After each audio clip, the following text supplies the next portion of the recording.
68, c'est fini. It is passé, over, vorbei. Et ce qui est très bizarre, c'est tous ces gens qui veulent en finir avec 68. Ils veulent en finir avec quelque chose qui est fini. C'est vrai, 1968 est une histoire ancienne, d'un autre siècle. Et pourtant, en France, ces images de révolte animent encore le débat politique. 40 ans plus tard, la droite et la gauche prennent encore ces événements en otage. Pour véritablement comprendre ce que cette année nous a légué, il faut regarder au-delà de nos frontières. L'héritage de 1968 n'est pas uniquement français, il est mondial.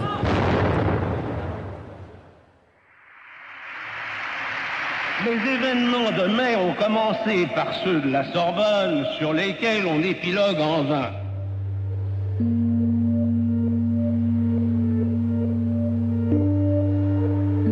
Les revendications les plus légitimes des étudiants ne nous masquent pas que leur problème est international.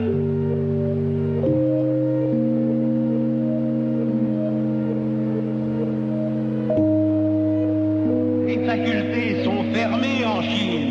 Les étudiants se battent au Japon, se révoltent en Allemagne, en Italie, en Hollande et même de l'autre côté du rideau de fer.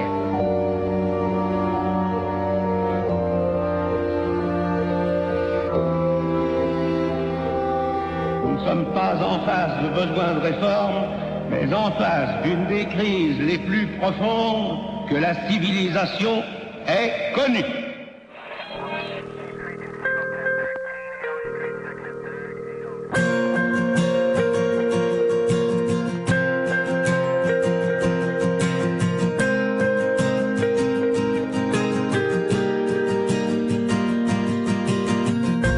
On a tous en tête les charges des CRS, les pavés, les barricades, le quartier latin qui s'embrase. Mais les héros de 1968 sont américains, allemands, tchèques. Ils sont aussi africains, du Sénégal ou d'Algérie. Dans les facultés du monde entier, des étudiants se sont révoltés cette année-là. Certains ont gagné, d'autres ont perdu. À travers leur destin, c'est le monde d'aujourd'hui qui se dessine. Daniel Cohn-Bendit, l'icône insolente du mois de mai parisien, est devenu depuis député européen. Jan Palach, l'étudiant au visage triste, symbole de l'insurrection pragoise, s'est immolé par le feu quelques jours après la fin de l'année 1968.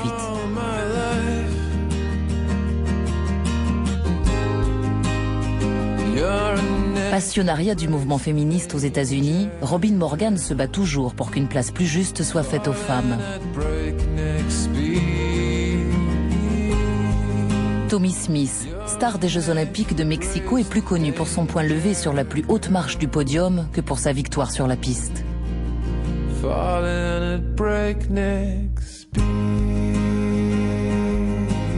Les images de ces hommes et de ces femmes sont restées à jamais figées dans les mémoires.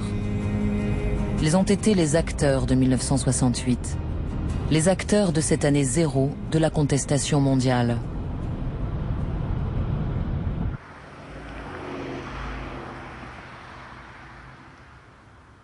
Tommie Smith vit aujourd'hui dans la banlieue d'Atlanta. Après avoir passé sa vie comme simple entraîneur dans plusieurs universités américaines, il est depuis 2 ans le représentant d'une grande marque de sport. Il se souvient de Mexico. Mexico qui gronde aussi de la contestation étudiante.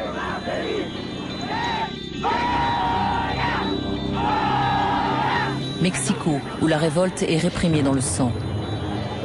En octobre 1968, 300 jeunes tombent sous les balles de l'armée, 10 jours seulement avant la cérémonie d'ouverture des Jeux Olympiques. To win gold medals for one's country and still feel a second-class citizen is the bitter paradox facing many colored Americans. 19 secondes, 83 centièmes. Le temps d'à 200 mètres de folie. Un record du monde qui restera inégalé pendant près de 10 ans. Tommie Smith entre de plein pied dans la grande histoire du sport. Le seul moment pendant la course où il y a eu de la joie sur mon visage, c'est quand j'ai franchi la ligne d'arrivée. Je me suis dit, c'est fini, c'est fini. Mais en fait, ça venait juste de commencer. Le jeune Tommy Smith ne veut pas se contenter d'exploits sportifs. Les Jeux Olympiques lui offrent une occasion en or pour un geste politique qui va marquer les esprits. À Mexico, il ne vient pas seulement chercher une médaille. Il veut prendre le monde entier à témoin. Here I was, in a position. Et voilà que je me trouvais dans une position qui me permettait de montrer ma croyance en un pays libre. Est-ce que je voulais m'engager? Pas du tout. Est-ce que je voulais m'engager? Non. Je voulais aller à l'université, passer mon diplôme, trouver un boulot, fonder une famille et regarder la télé. Et mourir heureux. Voilà ce que je voulais. Mais j'ai été propulsé dans le système politique, de par ce que j'étais, un super athlète.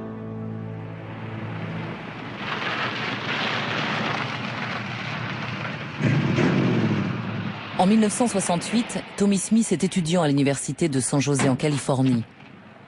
Il partage sa vie entre des études de sociologie et l'athlétisme. This is the field where we come to practice with Tommy every day for about 2 hours. Why don't you come along with us and watch practice, okay?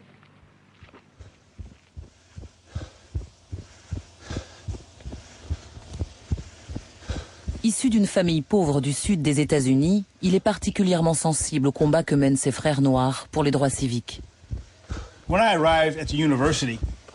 Quand je suis arrivé à l'université, je venais tout droit des champs de coton. J'avais la chance d'avoir le talent de courir vite. Je ne voulais pas retourner dans les champs pour ramasser le coton, couper le coton et le raisin, comme mon père l'avait fait. Il m'a dit, mon fils, tu ne dois pas faire ce que je fais quand tu seras grand. Il me répétait, ne fais pas comme moi, va au-delà. Et c'est ce que j'ai fait.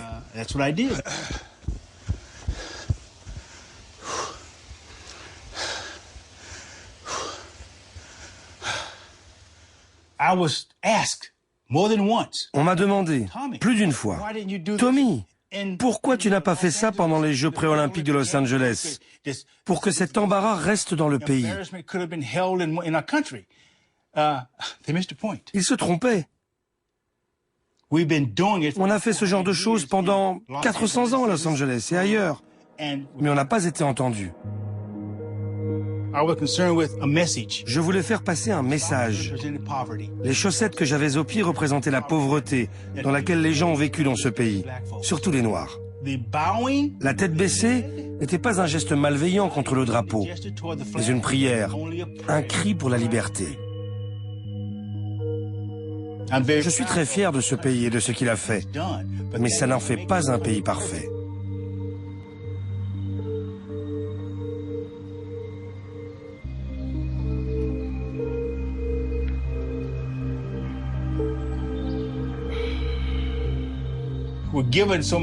Après, le comité olympique américain nous a donné quelques heures pour partir. On a attendu que le temps passe, puis on a quitté Mexico. De toute façon, on voulait rentrer à la maison. En tout cas, moi, je n'avais aucune envie de rester là-bas plus longtemps. On est retourné à la fac. On ne pouvait toujours pas trouver de boulot. En fait, j'avais un boulot de laveur de voiture et on m'a viré. Tout était nouveau, il fallait tout reprendre à zéro. Je dis tout reprendre à zéro parce qu'à 23 ans, ma carrière était terminée.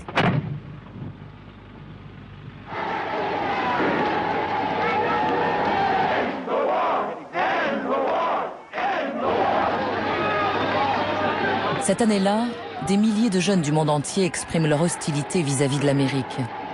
La guerre du Vietnam cristallise les rancœurs et les colères. Le sauveur de 39-45 se révèle à son tour capable du pire. Partout fleurissent les mêmes slogans. Parmi tous les ingrédients qui permettent d'expliquer 68, il y a la solidarité avec la révolution vietnamienne et puis surtout la haine de l'intervention américaine au Vietnam. Ça, c'était valable pour la plupart des mouvements étudiants dans le monde entier, hein, aussi bien ici au Mexique, en Allemagne. Il y avait toutes les horreurs dont on parlait dans la presse, les bombardements, le napalm.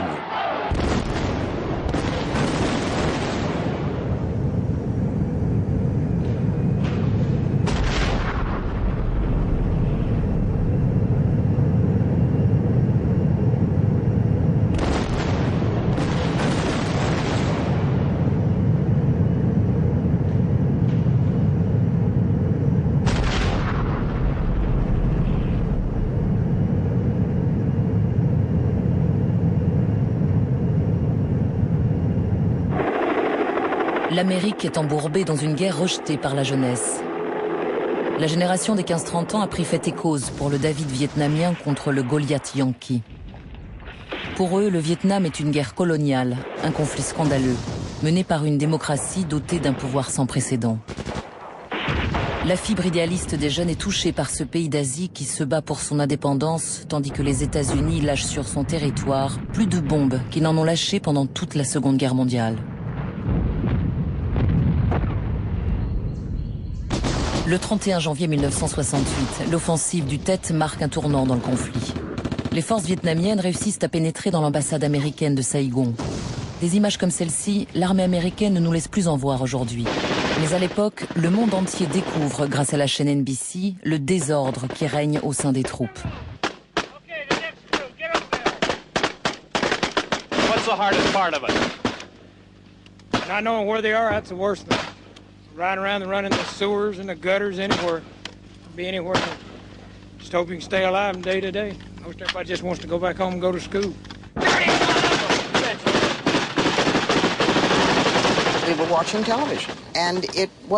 On regardait la télévision et c'était extraordinairement fort.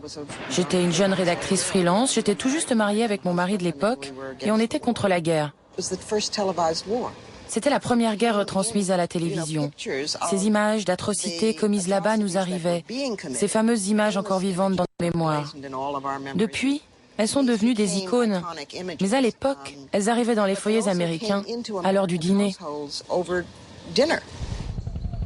À la fin des années 60, la télévision a envahi les foyers.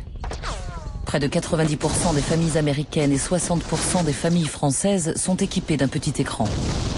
Elles reçoivent ainsi pour la première fois, quasiment en direct, les images d'une guerre filmée dans son horreur la plus crue.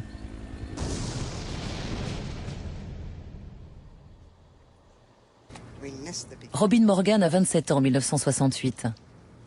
Avec son mari, elle est de toutes les manifestations. Son engagement bat à l'unisson de son époque. Le Vietnam, la lutte des minorités, rien n'échappe à sa vigilance politique. Et surtout pas une cause, celle des femmes, qui va devenir le combat de toute une vie. Voici ce qui se passait. Un jeune couple, homme et femme, rentre chez eux après une manifestation. Les deux ont été battus et ont reçu du gaz lacrymogène. Elle s'essuie les yeux, peut-être même qu'elle prend une douche, elle va dans la cuisine où elle commence à préparer le dîner. Lui s'essuie les yeux, s'allonge sur le canapé et boit une bière. En fait, il lui dit « Chérie, tu peux m'apporter une bière ?» Au bout d'un moment, les femmes les plus révolutionnaires ont commencé à se dire « Attends une minute. »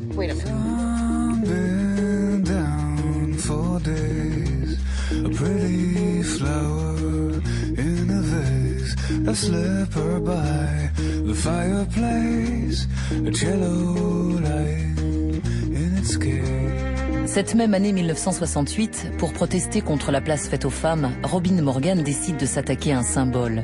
L'élection de Miss Amérique organisée à Atlantic City est retransmise en direct à la télévision.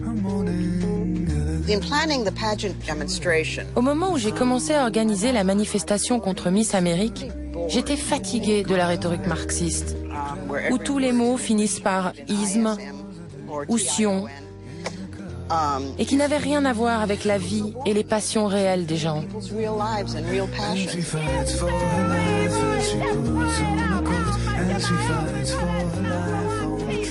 J'ai décidé qu'on allait faire la révolution, mais d'une manière plus insouciante. Sans le savoir, Robin Morgan va être à l'origine de la légende des féministes qui brûlent leur soutien-gorge. On n'a jamais eu l'intention de brûler quoi que ce soit. On n'a même pas demandé de permis.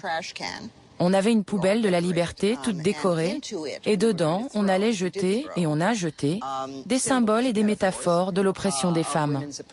Ce n'était pas que des soutiens-gorge, c'était aussi des talons aiguilles, des couches, des blocs de sténo de secrétaire, des torchons. On les a jetés comme une sorte de rituel célébrant la fin de tout ça.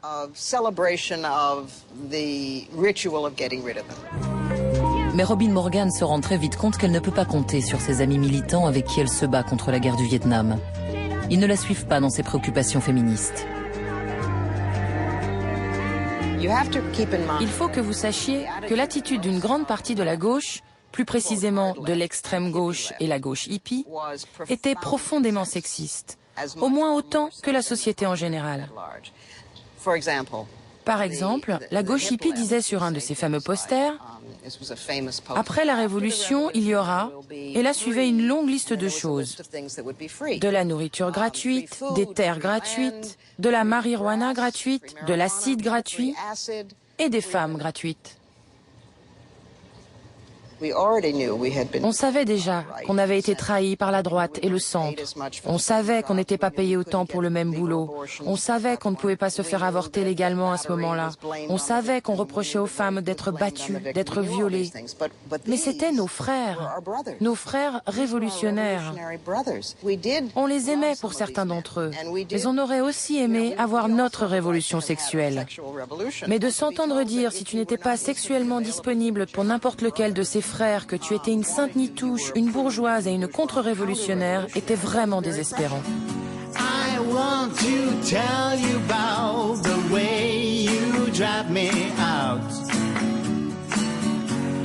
En 1968, ce n'est pas le féminisme ni même la politique qui font vibrer Félix Denis.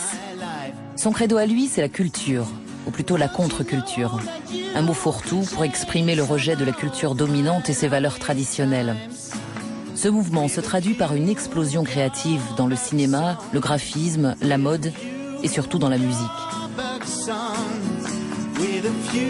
S'il est bien un domaine où l'empreinte de l'année 1968 est incontestable, c'est celui-là.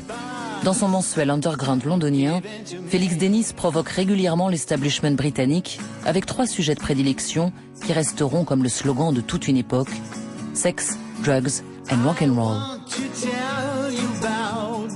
Je voulais être super branché. Et laissez-moi vous dire que dès que tu disais que tu étais designer ou critique à Oz Magazine, tu rentrais à l'œil dans les clubs. Les filles, pas de problème. C'était excellent. J'ai commencé en vendant le magazine dans la rue. J'allais sur King's Road et je demandais à mes petites amies de marcher avec des jupes très courtes et d'aborder les mecs en disant « Vous avez votre exemplaire d'Oz Magazine ce mois-ci » Et je gagnais 3 ou 4 fois ce que les gens avec des vrais boulots gagnaient dans les bureaux. C'était le chaos, c'était fou. Il y avait plein de journaux et de magazines qui venaient des États-Unis, des artistes qui traînaient, des écrivains, des poètes, des ivrognes, des gens qui prenaient des drogues. Et vous aviez de la chance si vous trouviez un coin pour vous asseoir afin de produire ce magazine.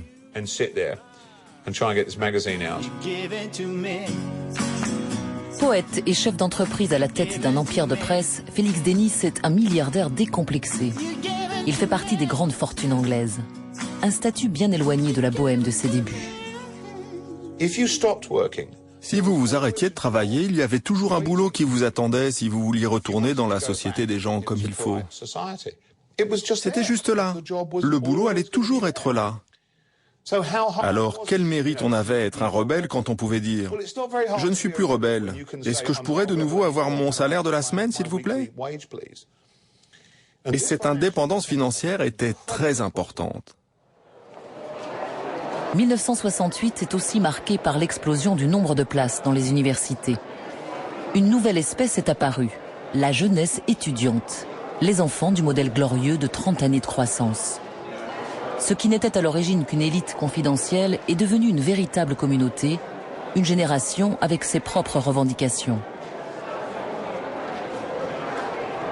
Il y a ce qu'on appelle, un jargon horrible, la massification du mouvement étudiant, c'est-à-dire, disons, provenant des couches moyennes, un peu plus modestes, une masse d'étudiants qui arrivent et qui se retrouvent dans un système universitaire complètement réactionnaire, élitaire et une contradiction. Comme l'indiquent les étudiants de Nanterre qui remettent en cause, alors là c'est au niveau du dortoir, mais c'est aussi au niveau, par exemple, des cours professoraux faits par les grands maîtres, du haut de leur chaire à la Sorbonne. Toute cette vague étudiante nouvelle qui arrive, ça lui plaît pas du tout. Cet autoritarisme paternaliste est considéré comme une des causes du mauvais fonctionnement, de la mauvaise acceptation du fonctionnement de la société. 1968 est marqué par la contestation de l'ordre patriarcal. Partout, les hiérarchies sont remises en question. Les minorités, les femmes, les jeunes, tous au même moment disent non à l'autorité du père qui a jusque-là régi les sociétés. Tous remettent en cause la légitimité de la génération qui les a précédés. Une légitimité dégradée à leurs yeux alors que planent encore dans les mémoires les souvenirs de la Seconde Guerre mondiale. La jeunesse de 1968 reproche à ses aînés de ne pas avoir tiré toutes les leçons de l'histoire.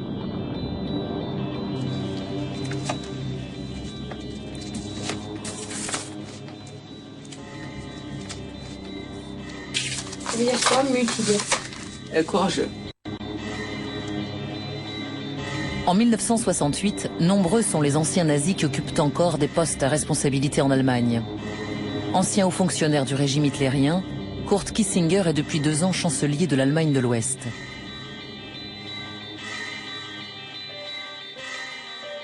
En novembre 1968, Beate Klarsfeld, une jeune Allemande naturalisée française, décide de profiter d'une réunion du parti de Kissinger à Berlin pour lui infliger une leçon devant toute la presse.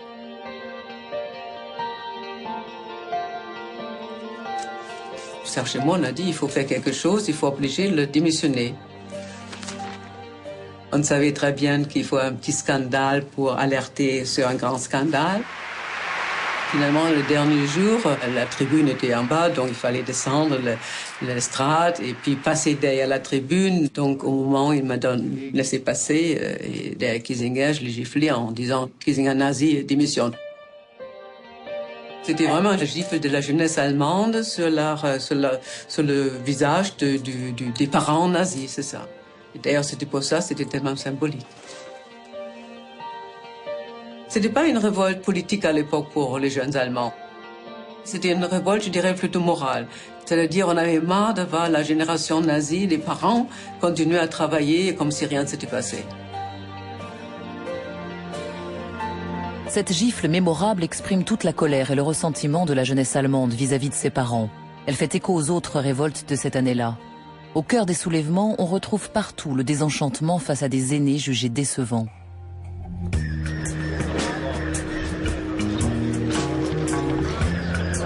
Le tourbillon de 1968 ne touche pas seulement les fils de bonne famille du monde occidental. Il concerne aussi les pays du Sud et notamment les pays africains à peine libérés du joug colonial. Les jeunes d'Addis Abeba, du Caire, de Dakar, d'Alger sont aussi en ébullition. Devenu professeur de géographie à Grenoble, Nadir Boumaza fait partie des étudiants qui manifestent en 1968 au sein de la faculté de lettres d'Alger. Il réclame l'essentiel, de quoi manger. On mobilisait les étudiants pour qu'ils puissent manger au restaurant universitaire correctement, pour qu'ils puissent avoir des chambres, eux qui venaient de loin, pour que les enfants du peuple puissent accéder à l'université, etc.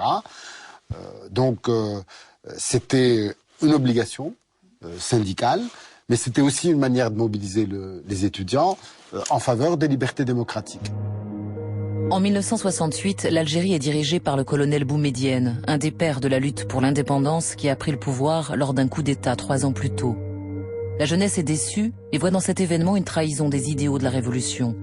Le putsch de l'armée et la mise en place de Boumedienne marquent la fin des espoirs d'une démocratie véritable. La rébellion de Nadir Boumaza et de ses amis est réprimée avec violence par les militaires. Nous étions en fait la seule vraie opposition et celle qui pouvait contaminer la population, et nous faisions un travail clandestin et nous faisions attention puisqu'on savait qu'on était infiltrés, qu'on était suivis, qu'on était contrôlés, qu'il y avait des copains qui avaient été arrêtés. Le président de l'UNEA qui avait été en exercice au moment du coup d'État avait été arrêté, torturé et il en a perdu la santé mentale. Enfin, il est encore vivant, mais c'est devenu un légume. Donc il y avait eu de la torture violente, des copains avaient été arrêtés pendant longtemps, donc d'autres s'étaient exilés. On savait tout cela. Nous participions à cette révolution des idées, des mœurs, de cette remise en cause de la famille patriarcale. Hein, et pour nous, il y avait une similarité concrète entre la nature du pouvoir autoritaire et l'autoritarisme et l'autorité familiale, paternelle.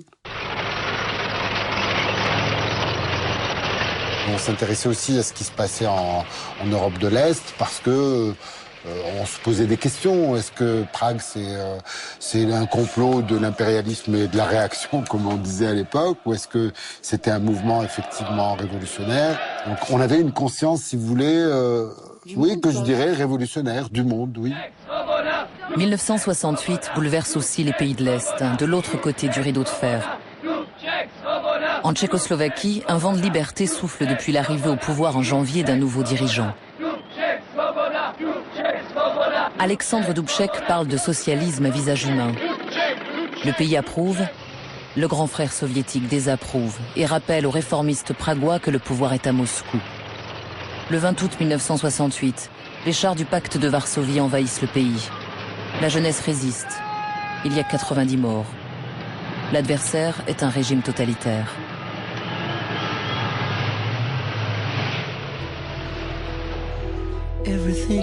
Les événements de 1968 en Tchécoslovaquie sont à jamais associés au geste de Jan Palach. Un geste sans image. Pas un photographe, pas un caméraman ne seront sur la grande place de Prague pour saisir l'instant où ce jeune homme de 21 ans s'immole par le feu, quelques jours seulement après la fin de l'année.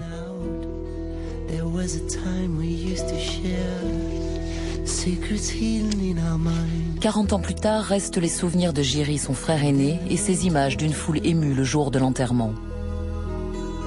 En protestant contre l'intervention soviétique, Jan Palach devient aux yeux des Tchécoslovaques et aux yeux du monde entier le symbole de la résistance à ce que Moscou appelle avec hypocrisie la normalisation.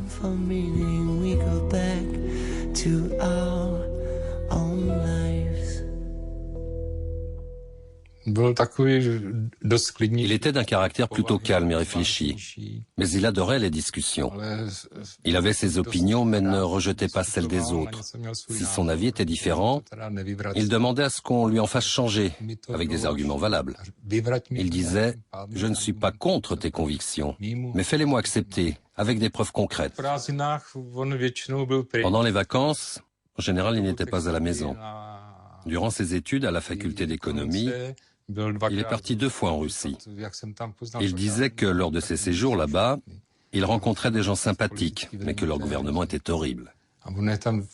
Les gens étaient tenus par ce système politique, sous un tel joug qu'ils avaient peur de s'exprimer librement.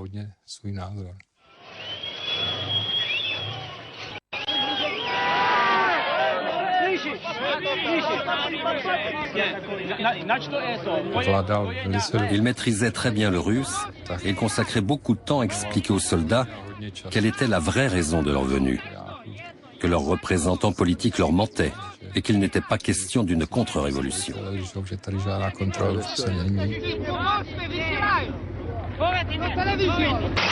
L'entrée des chars brise l'élan du printemps de Prague. À son grand désespoir, Jan Palach voit ses compatriotes se résigner, lui qui s'était enthousiasmé pour la démocratisation.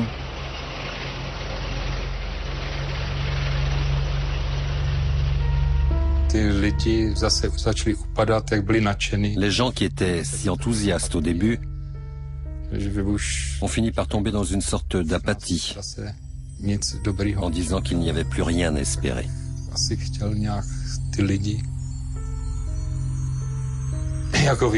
Jan, lui, voulait sans doute faire réagir les gens et intimider le gouvernement. C'est pour ça qu'il s'est dirigé vers un acte si extrême.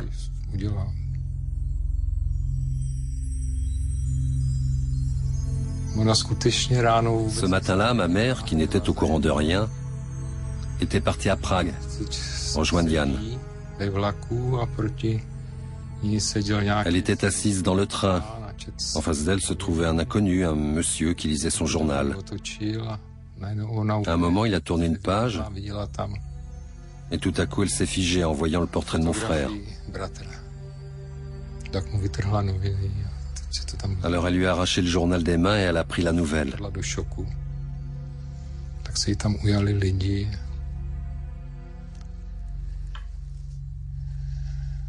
Elle s'est évanouie sur le coup. Les gens se sont occupés d'elle, ils sont allés avec elle jusqu'à Prague et l'ont accompagnée à l'hôpital. Ce dont je me souviens, c'est juste que maman a dit « Mon petit Jan, Pourquoi tu as fait ça? Il a répondu, pour vivre, l'homme a besoin d'espace. C'est ce qu'il nous a dit. Ensuite, nous ne l'avons plus tourmenté parce qu'il avait les cordes vocales brûlées.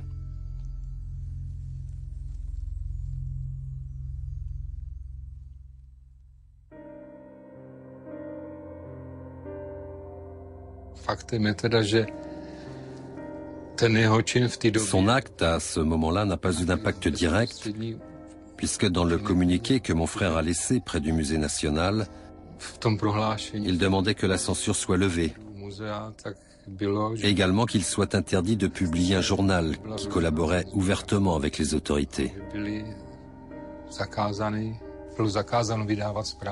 On n'a pas tenu compte de ces deux revendications.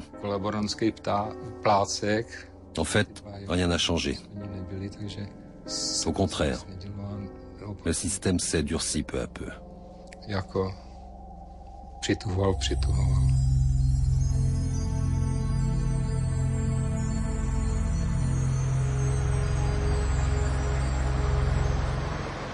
Le sacrifice de Jan Palach n'a pas un écho immédiat. Il résonne 20 ans plus tard. En 1989, au pied de sa tombe va naître la révolution de velours, qui mettra fin au régime communiste en Tchécoslovaquie. Aujourd'hui, une croix sculptée dans le sol de la place Venceslas de Prague marque le lieu même où Jan Palach s'est immolé. Son souvenir demeure comme un monument.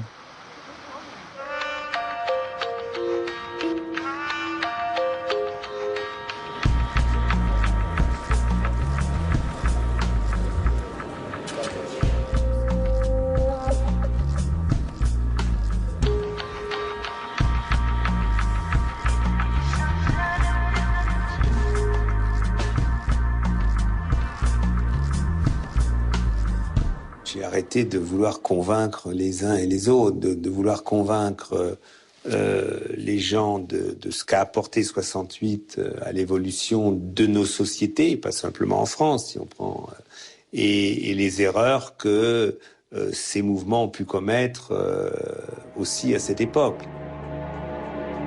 Quand des jeunes viennent me voir, me disent « Mais est-ce que 68 pourrait avoir lieu aujourd'hui ?» Je leur dis « J'en sais rien, moi. » Mais quand je leur raconte comment était la société il y a 40 ans, pour eux, c'est impensable.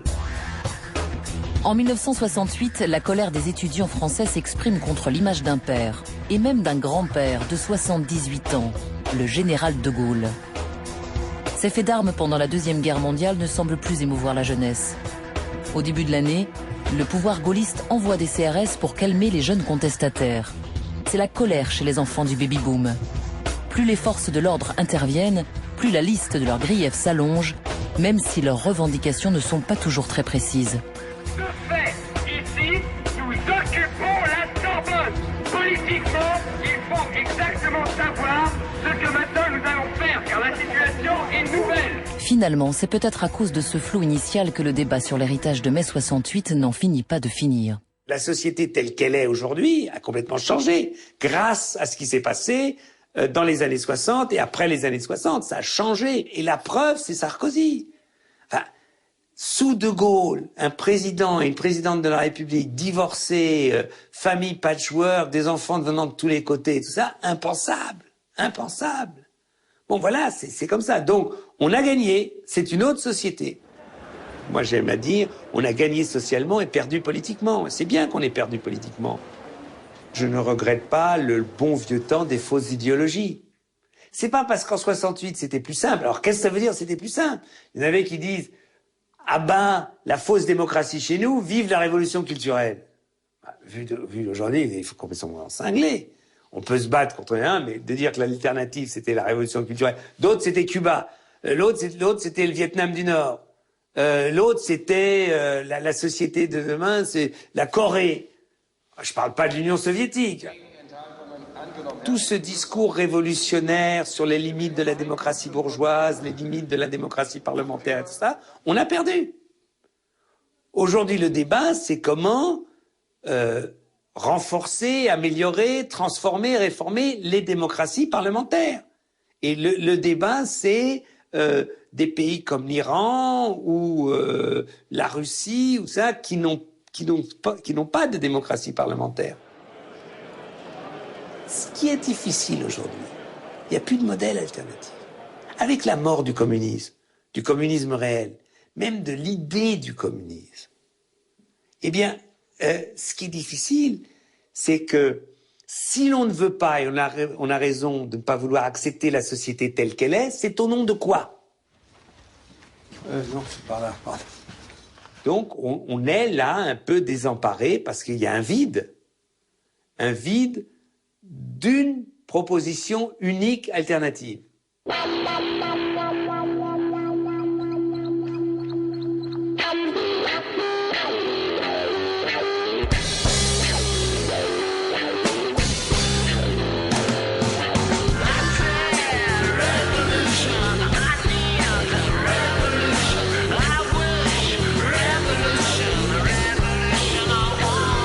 Leader des jeunesses communistes révolutionnaires en 1968, Alain Krivine est encore aujourd'hui porte-parole de ce qui est devenu la Ligue communiste révolutionnaire.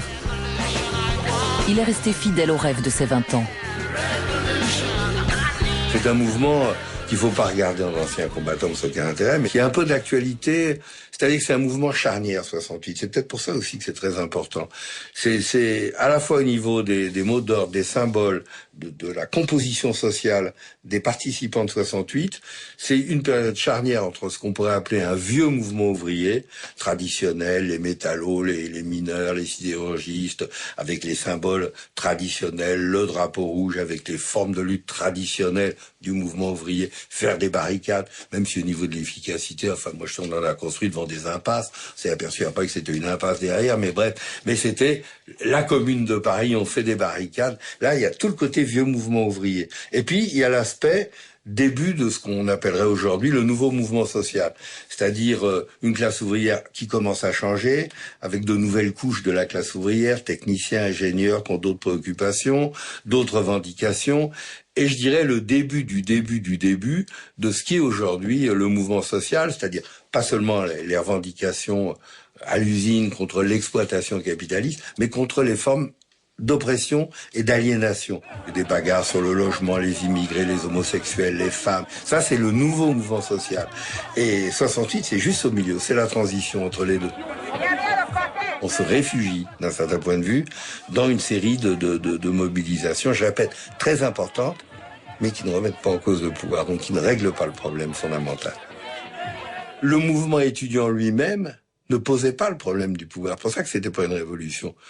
Par exemple, on a défilé au moins 3 fois devant le Parlement, mais il n'y avait pas un CRS pour garder le Parlement. Personne n'avait l'idée, ni les flics, ni nous, d'aller prendre le Parlement. Il y avait un flic à casquette, mais rien. Donc le problème du pouvoir, c'est pas posé en tant que tel. C'est le problème de société, oui. Ras-le-bol contre la société capitaliste, mais pas le pouvoir, il n'y a pas les instruments pour le prendre, il n'y avait aucun parti crédible pour y aller, etc. Et alors donner le pouvoir aux leaders étudiants, là ça devenait de la rigolade. Et à juste titre, il n'y a pas un salarié qui imaginait qu'on allait donner le pouvoir à Cohn-Bendit, Jesmar ou Sauvageau. Enfin, ok pour les suivre dans les manifs, pas pour prendre le pouvoir.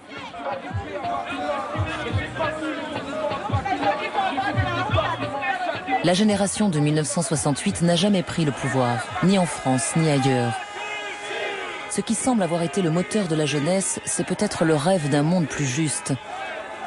Mais c'est avant tout l'envie impérative d'un autre mode de vie. Politiquement, les fantasmes révolutionnaires n'ont jamais abouti. La société est de plus en plus inégalitaire et les plus fragiles ne sont pas mieux représentés. Culturellement, en revanche, les valeurs ont changé. Félix Denis, l'une des icônes de la contre-culture de cette année-là, fait partie de ceux qui pensent avoir gagné, comme il dit. Pendant quelques années, quelques centaines de milliers, ou plus exactement quelques dizaines de milliers de jeunes hommes et de jeunes femmes ont honnêtement cru qu'ils pouvaient changer le monde. Et à leur plus grand étonnement, ils se sont réveillés et ont découvert qu'ils avaient changé le monde.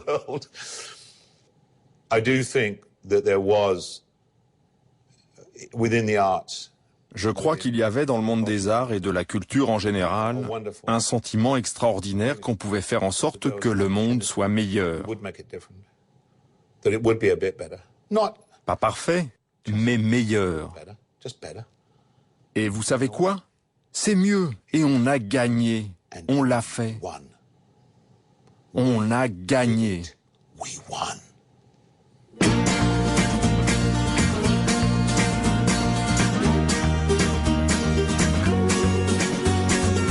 When I was 21 years old, I used to think about time. It doesn't matter. When I was just a young boy, I used to go around this town. And what I heard was, without love, you cannot do anything.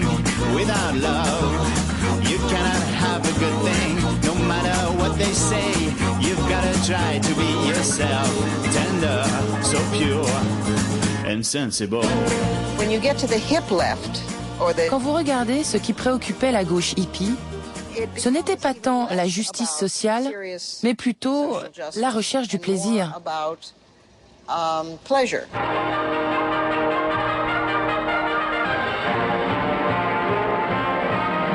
En fait, la jeunesse hippie de 1968 rejette la société du conformisme bourgeois dans laquelle elle a grandi. Elle remet en question le rêve productiviste qui a permis à la génération de ses parents de s'offrir et de lui offrir un confort matériel inédit. Tout ce qui est alors la norme affichée, les jeunes en prennent le contre-pied. Les tenues strictes, les coupes de cheveux apprêtées, les intérieurs soignés sont remplacés par leurs opposés. Les cheveux longs, les looks décontractés, les voitures bariolées. La société de consommation est soupçonnée d'être une vaste opération de manipulation et la solution que ces jeunes choisissent est de rejeter le système, tout au moins en apparence. On ne se préoccupait pas de la classe ouvrière. On passait notre temps à prendre des drogues, à écouter la meilleure musique qui ait jamais été produite, à baiser comme des fous et à éviter de bosser. On voulait tous un gros système hi-fi pour écouter les chansons antimatérialistes de Bob Dylan, plus fort que les autres. On voulait de l'argent pour s'acheter plus de drogue que les autres. Tout sauf le système. La rébellion n'est plus un acte politique précis, mais devient une posture pour la jeunesse privilégiée du monde occidental. Cet état d'esprit est résumé en 6 mots par Timothy Leary, le gourou du LSD, une drogue hallucinogène puissante qui fait fureur en 1968. 6 words.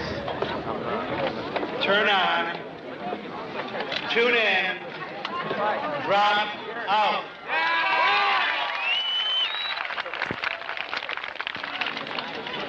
I mean, drop out of high school, drop out of college, turn on, tune in, drop out. Since these men came of privileged backgrounds, Comme ces types venaient de milieux privilégiés, comme ils étaient essentiellement des hommes blancs de classe moyenne éduqués, ils choisissaient de fuir le système.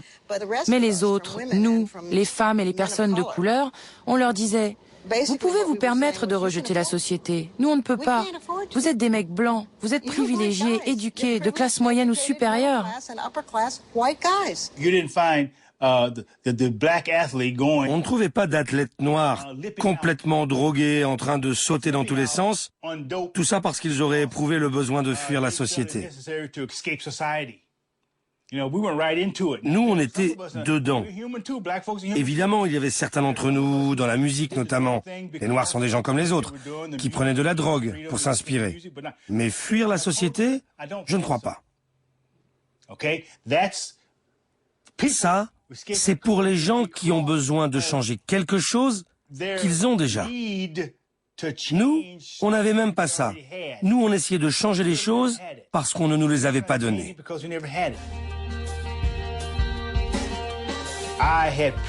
J'étais fier sur le podium en tant que noir vivant aux États-Unis. C'est clair.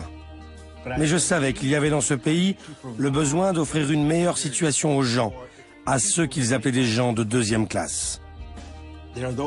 Il y a ceux qui me disent, si tu n'avais pas fait ça, tu aurais pu être millionnaire. Tu aurais pu avoir ta tête sur des boîtes de céréales.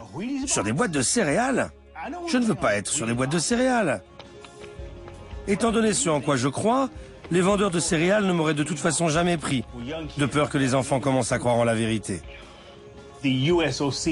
Après Mexico, le comité olympique américain a décidé que ma carrière était finie. Ok, ils avaient déclaré ça. Mais moi, je savais que je pouvais continuer de courir. Mais eux et moi, on ne courait pas après la même chose. Alors il y a ceux qui me disent « Qu'est-ce que tu as perdu ?» Et je me contente de répondre, au fond, c'est moi qui ai gagné.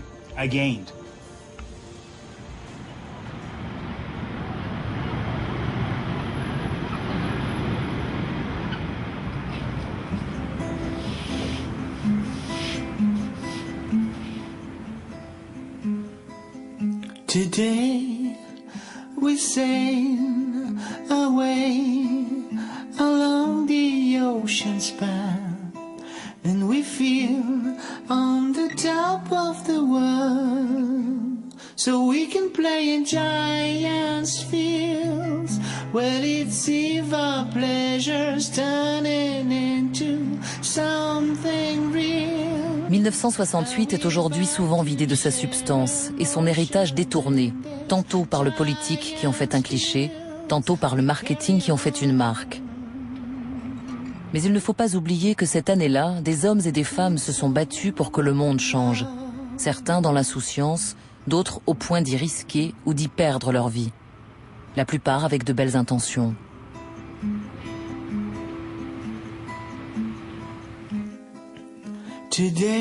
On ne peut pas liquider ces histoires singulières comme un bilan comptable, ni même l'œuvre collective qui en a résulté. Cette génération a opéré un changement majeur. Elle a bousculé l'ordre des valeurs. L'autorité patriarcale ancestrale a été déboulonnée. Certains combats ont payé, d'autres ont échoué, d'autres encore restent à inventer.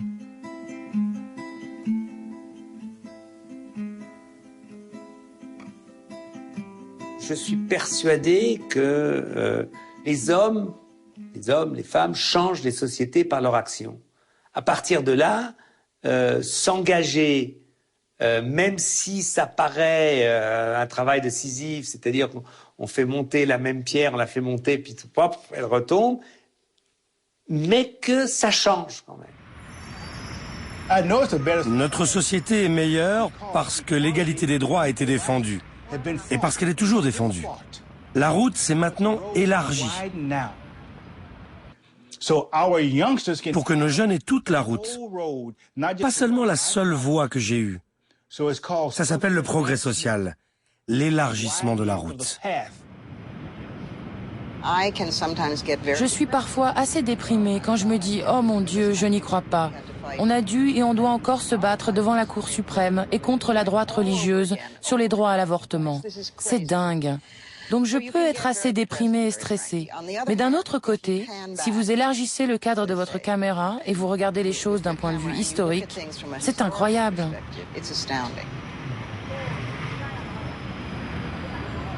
La déstructuration de l'autorité a déstructuré, déconstruit les autorités révolutionnaires aussi. Aujourd'hui, tout ce qui est modèle, les jeunes s'en foutent. Je te donne une image, j'aime bien les images concrètes. En 68, en France et dans le monde, les jeunes se baladaient dans les manifs ou dans la cour de la Sorbonne avec les portraits. Ah, il y avait Lénine, Mao, Trotsky, Staline, Rosa Luxembourg, on avait droit à tout. Bon, aujourd'hui, vous prenez n'importe quelle manif de jeunes dans le monde, il n'y a pas un portrait. Le seul qui résiste encore, c'est le Tché. Il y a le rejet du monde politique, surtout chez les jeunes, mais ça peut se comprendre. On est en total désarroi idéologique, il n'y a plus de boussole, il n'y a plus de critères. Et c'est d'un certain point de vue ça qui est intéressant, il faut tout reconstruire. Plus d'icônes, plus de repères. Que reste-t-il de 68 ? Une victoire culturelle et des désillusions politiques. Et ironiquement, une victoire culturelle qui nourrit toujours un peu plus les désillusions politiques. Le « laissez-moi faire comme je veux », slogan si cher à cette année-là, est paradoxalement devenu l'allié des partisans du laisser-faire économique.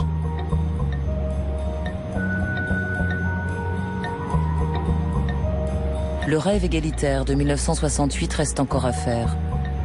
Dans une histoire devenue globale, les rêves de ces jeunesses sont encore à construire.